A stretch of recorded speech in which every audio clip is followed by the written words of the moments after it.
Kocak.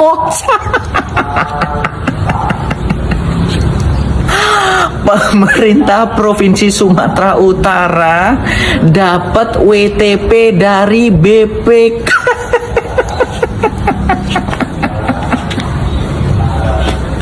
Jadi WTP itu opini wajar tanpa pengecualian. Ya, bahasa sederhananya itu BPK memberikan nilai atau raport yang bagus terhadap laporan keuangan Provinsi Sumatera Utara.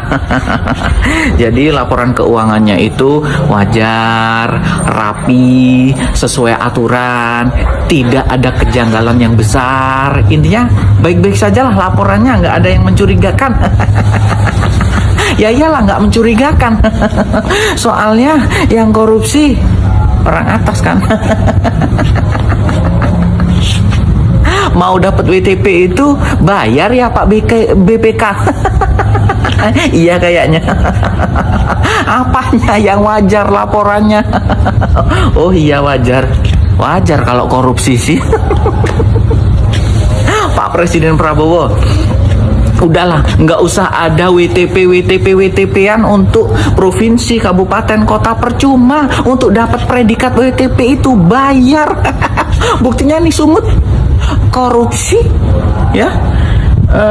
Proyek jalan senilai 231 miliar, dapat WTP. Belum provinsi, kabupaten, kota yang lain. WTP ini hanya kalahkan lah, siapa yang bayar dia yang dapat.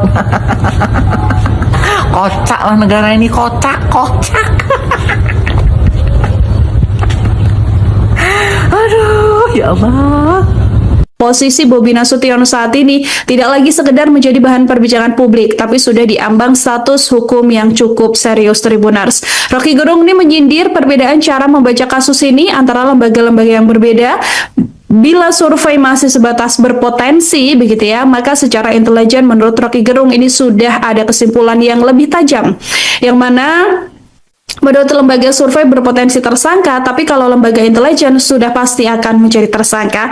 Rocky Gerung bahkan mengatakan bahwa Gubernur Sumatera Utara ini memang tidak sengaja ditarget, melainkan sudah menjadi perhatian publik dan media sejak lama, Tribuners.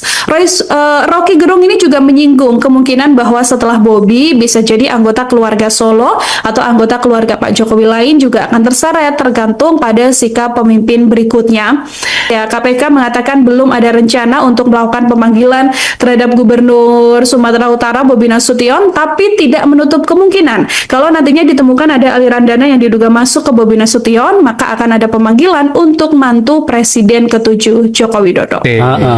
Dan lumayan ramai itu di media sosial dan lain-lain. Nah, makanya edisi kali ini kita kembali membahas soal keluarga Solo. Bobi Kertanegara. Bukan dong. Ya, ini adalah Bobi Nasution, gubernur Sumatera Utara. Bobi ini juga dikenal sebagai anak raja ya. Anak raja. Jadi kita wawancara banyak orang dari anggota DPRD, partai politik dan pejabat di sana. Bobi Nasution itu terkenal sebagai anak raja. Dan ada istilah satu lagi. Apa? Anak toke. Anak toke. Di kalangan pengusaha dikenal sebagai anak toke. Dan kemarin orang kepercayaannya itu, orang dekatnya lah, itu Topan Ginting ya, ditangkap oleh KPK, OTT ya. Dan lumayan ramai itu di media sosial dan lain-lain. Pas waktu penangkapan ini ada cerita dari di Kuningan ya. Tadi lu wawancara KPK kan? Ya, ada cerita bahwa OTT-nya itu dikawal sama PM itu polisi militer. Kenapa? Karena Topan ini selain anggota Perbakin juga dekatlah dengan salah satu institusi Parcok. Nah, sehingga harus dikawal nih. Dan tahu gak, yang di OTT itu sebetulnya yang diamankan itu 6 orang. Tapi pas pengumuman itu 5 orang. Nah, infonya ini salah satunya itu siapa Sen? Kok bola panas gua nih. Ya, informasi petinggi ya. Ituan perwira menengah polisi yang pernah menguasai suatu wilayah. Tapi info ini dari mana sih? Banyak yang cerita. Kita wawancara tadi kan orang-orang KPK, lalu juga pengusaha, lalu juga DPRD di sana, dan mereka tahu kasus ini bahwa ada yang kok dari 6 5 nih yang Jadi 5 yang diumumkan. 5 diumum, satunya kemana begitu kan. Mirip-mirip kasus dulu tuh yang rame-rame kan di KPK juga tiba-tiba hilang.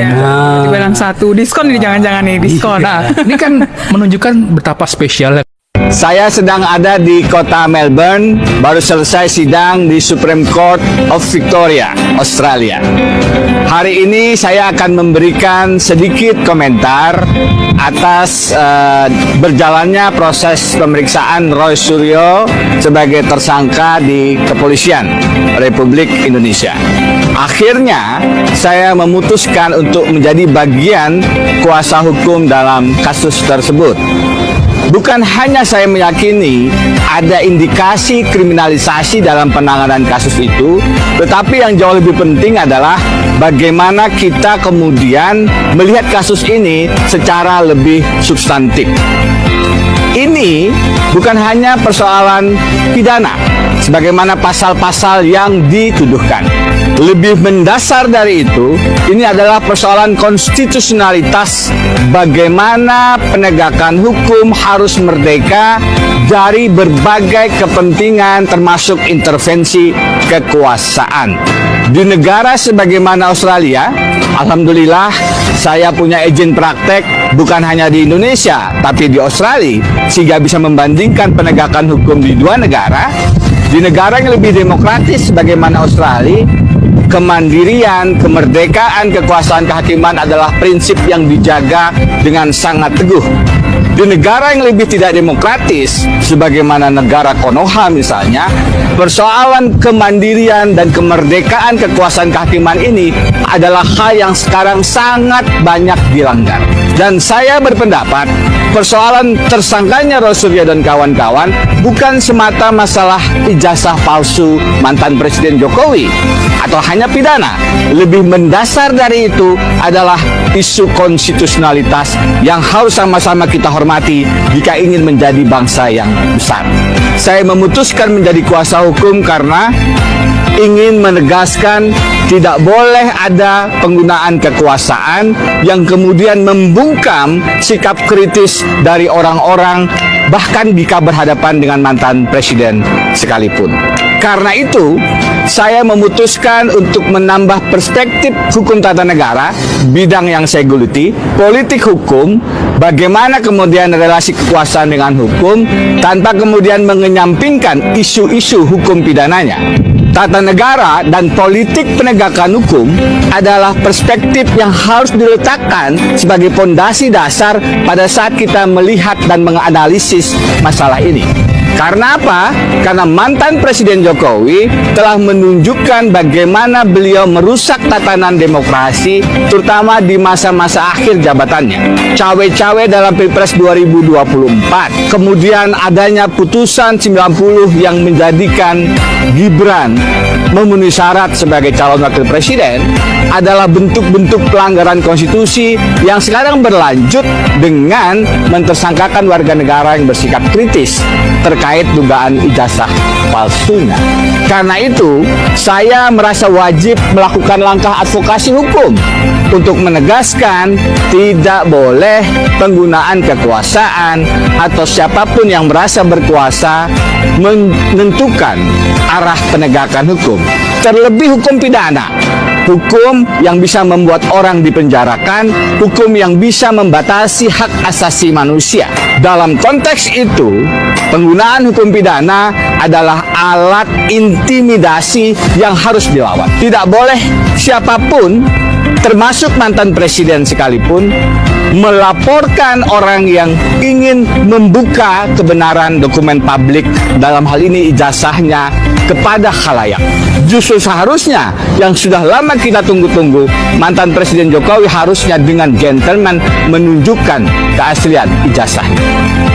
Jadi saya minta maaf belum bisa mendampingi dalam pemeriksaan Roy Suryo dan kawan-kawan di kepolisian hari ini karena bersamaan dengan sidang di Melbourne, Australia. Tetapi insya Allah saya akan terus membersamai melakukan perlawanan terhadap penyalahgunaan kekuasaan yang mengintimidasi, yang mengintervensi penegakan hukum, apalagi hukum pidana di tanah air. kita harus hentikan modus mengkriminalisasi, mempidanakan, memenjarakan, membuat takut siapapun yang ingin bersikap kritis agar Indonesia tetap terjaga kewarasan hukumnya. Saya Denny Indrayana, terima kasih. Assalamualaikum warahmatullahi wabarakatuh. Oke, halo teman-teman, kembali lagi bersama saya di kanal Survei Politik. Semoga kita dalam keadaan sehat semua.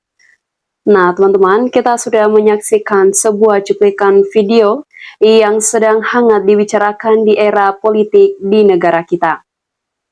Teman-teman, banyak sekali pendapat-pendapat teman-teman kita dari cuplikan video tersebut. Dan mari kita mendengarkan pendapat-pendapat dari teman-teman kita. Teman-teman, di sini disampaikan oleh Kastuandar yang mengatakan, nggak bayar cuma karena takut sama majikan, negara korup nggak akan hilang dari perhatian rakyat. Mochimilk mengatakan, astagfirullah, bapak anak mantu nggak ada yang waras. Uang sampai 7 turunan nggak bakal habis. Rakyat kecil mau 100.000 pun susah banget. Teman-teman, di sini disampaikan oleh Omar Romansyah yang mengatakan, tulisannya rapi, SPJ-nya di outneran, agar rapi, lapirannya juga ABS. Songkeng mengatakan, anak raja rampok, penjahat sekeluarga, memalukan orang yang cukup menguasai kejahatan. Didi Hadi mengatakan, seharusnya penegak hukum sudah mulai teliti. Bobi Nasution dari wali kota jadi gubernur. Pejabat di kota ditarik jadi pejabat di provinsi. Ada apa ini? Titi Kam Siti mengatakan, teman-teman, gak ada yang benar. Ada bapak juga ujung-ujungnya damai. Parjoko mengatakan, untuk Bobi, walaupun diperiksa KPK, tetap tenang, asal Jokowi masih merasa hidup, karena masih dilindungi Presiden. Ami Harbi mengatakan, teman-teman, dunia ini penuh sandiwara, kata Ahmad Albar. Teman-teman, A.A. Mardianah mengatakan, Mubahala Gus Nur lagi dipertontonkan Allah Swata. Sadik mengatakan, teman-teman, usut tuntas kasus ijazah palsu itu. Disampaikan lagi oleh Homilah Siti yang mengatakan, usut tuntas Bapak Profesor Jokowi terlalu kejam ke rakyat, yang jelas perlakuan Jokowi perusak. Hasbullah Nana mengatakan, hoax, kiamat kalau Kejagung berani nangkap keluarga Jokowi. Nurliana mengatakan, berlakukan hukuman mati supaya pejabat-pejabat stop korupsi. Teman-teman, di sini disampaikan oleh Sarjono yang mengatakan, rakyat adalah dasar kejujuran, adalah pondasi, tahu gak artinya? Heti Kalangi mengatakan, siapapun yang korupsi itu segera diproses, tegas tanpa bertele-tele, tanpa memandang jabatan, buka kebenaran. Teman-teman, di sini disampaikan oleh Satyan yang mengatakan, KPK bakal tidak berani memeriksa apalagi menangkap Gubernur Sumatera Utara tersebut. Teman-teman, di sini disampaikan oleh Meyuningsi yang mengatakan, tangkap, adili, penjarakan sekeluarga, itu maling semua. Yuhatman Harisun mengatakan, alhamdulillah kalau betul Bobi Nasution ditetapkan jadi tersangka, masyarakat Sumut mendukung. Hoyib Muarib mengatakan, betul nepalkan Ajek lebih baik. Teman-teman, di sini disampaikan oleh Agois yang mengatakan, ada uang, ada WTP, ntar Kaltim juga bisa dapat kok, tenang aja. Teman-teman, di sini disampaikan oleh Jusi Tumeang yang mengatakan, alhamdulillah, wa syukurlillah, selesaikan semua kasus korupsi yang merugikan NKRI. Suhari mengatakan, maju terus pantang mundur dalam kebaikan. Saida mengatakan, wise clue korupsi, udah wajar dapat sampingan negara Konoha. Teman-teman, di sini disampaikan oleh seniman kampung yang mengatakan OCCRP, korupsi berjamaah keluarga. Teman-teman, di sini disampaikan oleh Wanto yang mengatakan sama aja bapak anak, menantu maling semua, hanya hukuman mati yang bisa menghentikan korupsi di negeri ini. Jamari Soyong mengatakan Bo juga harus diperiksa juga. Di sini disampaikan oleh Wiganda Bayu yang mengatakan lanjutkan bang, 10.000 setuju. Hermanto mengatakan memang enak uang haram untuk dunia, tapi ingat semua yang hidup pasti mati.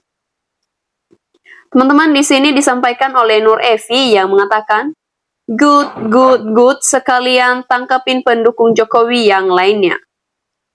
Teman-teman, di sini disampaikan oleh Endang yang mengatakan negara sebelah telah melihat karena tetangga tahan dulu kalau masih diperjuangkan, lihat situasi siapa tahu bisa tenang. Teman-teman, di sini disampaikan oleh Hanza yang mengatakan maksudnya korupsinya dikit jadi dapat WTP. Teman-teman, di sini disampaikan oleh Hili yang mengatakan semoga rakyat pada sadar nanti di Pilpres jangan asal nyoblos, sama jangan mau dapat sembako dan amplop, tapi korupsi nggak ketulungan, anak mantu paman saudara semua pada dapat jor-joran, udah habis buat rakyat semua dikuras. Teman-teman, di sini disampaikan oleh Bubar, di negeri ini semua kasus bisa dibeli, apalagi kasus sang raja yang super kaya, jadi semua masalah bisa dihentikan sesuai dengan keinginan sang raja. Teman-teman, disampaikan oleh Yuhatman Harisun yang mengatakan, Jokowi sekeluarga gembong perusak negeri ini. Ingat Jokowi di dunia saja Anda sudah tidak tenang, apalagi nanti di akhirat, astagfirullah. Herman Widagdo mengatakan, di negara ini memang banyak para pemain sulap, ada masalah disulap jadi hilang, ada kasus disulap jadi hilang, dan begitu seterusnya. Jabalarah mengatakan, astagfirullah bapak, anak mantu ternyata penipu, pembohong, perusak tatanan hukum negara. Teman-teman, di sini disampaikan oleh Evi Violiati yang mengatakan, bagaimana negara ini nggak bangkrut kalau mulai bapak, anak, mantu, semua korupsi dan rakyatnya hidupnya makin terjepit. Semua ini karena pres saat ini tidak tegas dalam menangani hukum di Indonesia. Kalau keluarga Jokowi yang melakukan diam saja, pura-pura tidak tahu, tapi kalau ada kesulitan hidup rakyat makin diperas, pajak dinaikkan, dana pendidikan dipotong, dana BPJS dihapus, dan pres nggak berani mengadili Jokowi karena sahabatnya, dan ini sangat merugikan bangsa dan negara. Saidah mengatakan, kok cuman bikin rakyat senang doang. Nah, teman-teman, itu baru sebagian dari ribuan komentar netizen yang masuk, dan kita akan teruskan di cuplikan video menarik lainnya. Tetaplah bersama kami. Terima kasih.